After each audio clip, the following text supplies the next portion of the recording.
What's good, y'all? I forgot to put Nick Allegretti in there for the offensive line, so I'm just putting a disclaimer for the beginning of the video.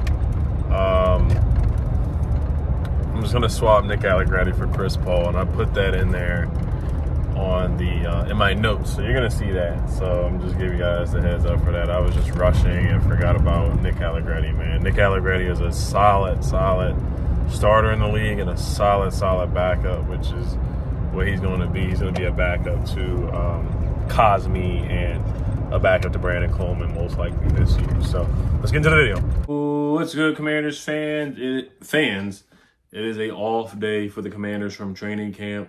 So it's been about 2 weeks. So training camp started July 22nd and it's August 3rd. So I'm just going to do a quick 53-man roster prediction. We will be doing that at the end after the last preseason game against the Ravens. Live at Commanders Kings in person at Crystal City Sports Pub. I'll put the flyer on top and then I'll put the link down below in the description so you guys can get there, because there's 91 tickets sold, I believe, so far. So we have 150 tickets available in total. So there's only not a mathematician, but like with 60 tickets, I guess 59 tickets left so far. So they are going quickly. August 24th, which is a Sunday. So make sure you guys are there in person. It's going to be lit. It's going to be live.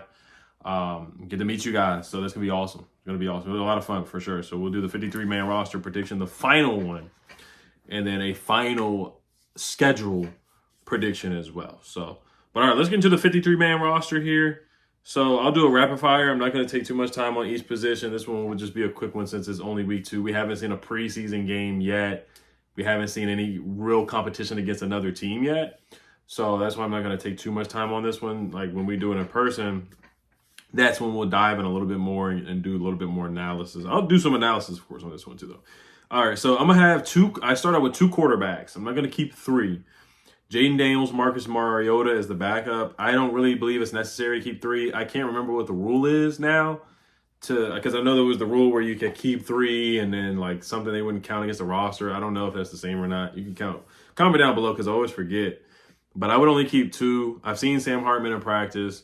He's had his ups and downs. He threw a terrible pick to Cam Medrano. He threw a pick yesterday, but he's had his good moments too. Josh Johnson hasn't really stood out when I was there. I only saw 1 day of Josh Johnson, but we'll see.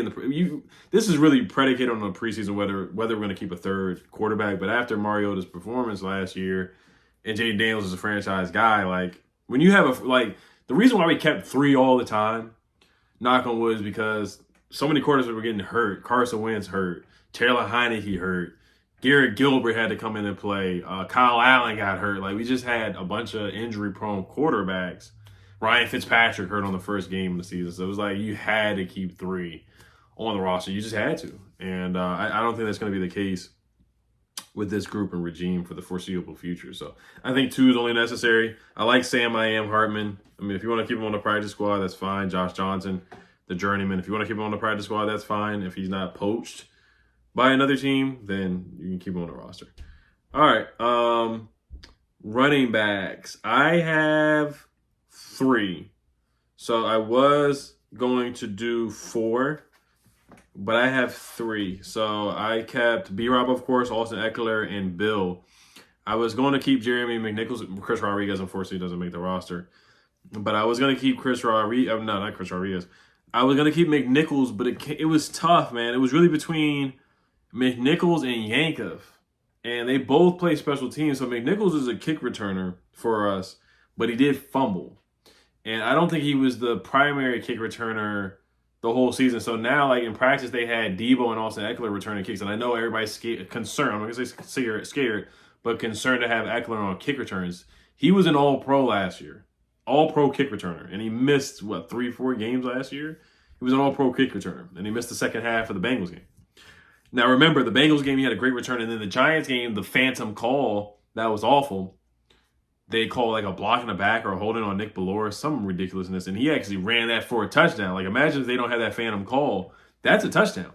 And he still made all pros a kick returner. So, Luke McCaffrey's a capable kick returner. So, there's some options there.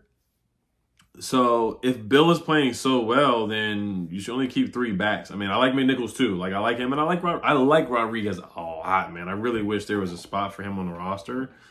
But this may be the only gripe that people have is that I'm keeping 3 instead of 4 backs, and I can see them keeping 4 backs. I can definitely see that. I can see them keeping B-Rob, Eckler, McNichols, and Bill. I can see that. I can see that for sure. Wide receivers, I'm not a guy that likes to keep 7. So Terry, Noah, this is pretty easy. Terry, Noah, Debo, Jalen Lane, Luke McCaffrey, and then the 6th guy is the tough one between Gallup and Osborne. Ja'Cory Brooks has had too many drops. Jacoby Jones hasn't stood out enough. Who else is there? Big Play Tay just came on the scene from the Titans, and then my guy Braylon Sanders from the DC Defenders. He's not gonna make the roster. I hope we can make the practice squad though. I'm really pulling for him to do that. So Osborne and Gallup are the last 2 that are gonna be battling out. I think Gallup, from what I saw, he was running with the 2s, but he made a big play yesterday from Mariota, and he just looked the smoothest out there. I'm not gonna lie to you. And there was one person, I can't remember, a subscriber, I can't remember his name, but we were going back and forth about this. I think it was on Juan Gotti or Pedro's channel, and he just kept saying that Gallup's going to make it. And I was like, nah, Gallup's not making it. But I actually think Gallup's going to be that last receiver. Now, I know some people are saying Osborne's going to make it because he can do he had some punt returning experience in college. So it makes sense, but you have Jalen Lane already as your punt returner, so I don't really think it's necessary to keep KJ Osborne. And KJ Osborne's not a scrub. Like, he's done stuff in the league before with the Vikings, so with Kirk Cousins. So, but I have Gallup. Tight ends, Zach Ertz, John Bates, Ben Sinnott, and Colson Yankoff. He's a special teamer. And he looked good in practice, man. He can move, man. He's an athlete. He's an athlete and a half. He is fast, man. I think his RAS score was really, really high coming out of UCLA, and he's a UCLA guy. So Adam Peters is really, really biased. Like, if Terry went to UCLA, Terry would probably get like $35 million per year. Like, I'm dead serious, because he just has an affinity and a bias towards UCLA. Like, Casimir Allen is still on the roster. Still on the 90-man roster when he really shouldn't be. All right, offensive line, Laramie Tunzel, B. Coleman, Tyler Biadasz, Sam Cosmi, that's 4. Andrew Wiley, 5. Josh Connolly, 6. Sorrell Foster, 7. Michael Dieter's going to make the roster now because Nate Herbig retired.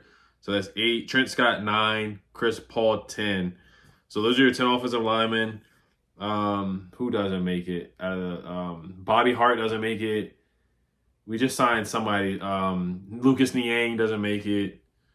And I think those are the only offensive linemen left on the roster. I think that's really it. I'm probably forgetting somebody else, but those are the 10. I got to keep in 10 offensive linemen right there. So that's what I got. Nate Herbig retiring kind of did mess things up. But like I said, Bobby Hart, I have him getting cut. Lucas Niang getting cut. And I have Trent Scott and Chris Paul making the roster. So that's 25 on the offense. Special teams. Wade Gay and the long snapper. So Wade Gay long on the special teams. Defensive line, Vaughn Miller, Dorrance Armstrong, Ken Law, Daron Payne, Dietrich Wise, Johnny Newton, Cleveland Farrell, Jacob Martin, Javonte John Baptiste, and Eddie Goldman are the 10 defensive linemen I have making it.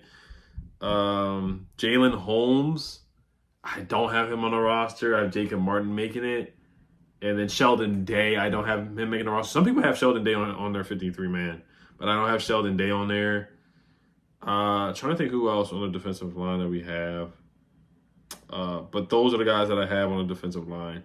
Linebackers, of course, Bobby Wagner, Frankie Lulu, Jordan McGee, Nick Bellore, the special teams ace, and Kane Madrano stock has really, really rose up. I mean, he's going to make the roster. He's going to make the roster. He might get some snaps other than special teams this year. We'll see. Cornerback room is easier than last year because, you don't have to keep guys on the roster like Kayvon Seymour, Bobby Price, Rashad Wildgoose, guys like that. You can just keep the 5 that you really, really, that are just good enough instead of keeping like 6 guys. You don't have to do that. Danny Johnson, guys like that. Shout out to Danny Johnson. But cornerback, Lattimore, Trey Amos, Mikey, John Jones, and Noah I. So 5 corners. And then safeties, Percy Butler, the special teams ace, Quan Martin, who's balling so far in training camp, had a good year last year. Jeremy Reeves, special teams, all-pro Revo. Will Harris, who's playing well at corner and safety. And then Tyler Owens, who's playing with the ones right now, too. Interchanging with the ones at the safety position and playing the nickel position as well. So that's my 53-man, 25 on offense, 25 on defense, 3 special teamers with Gateway Long snapper at finishing off the roster. So, all right, you guys let me know what you guys think. As always, Health Commanders. Peace.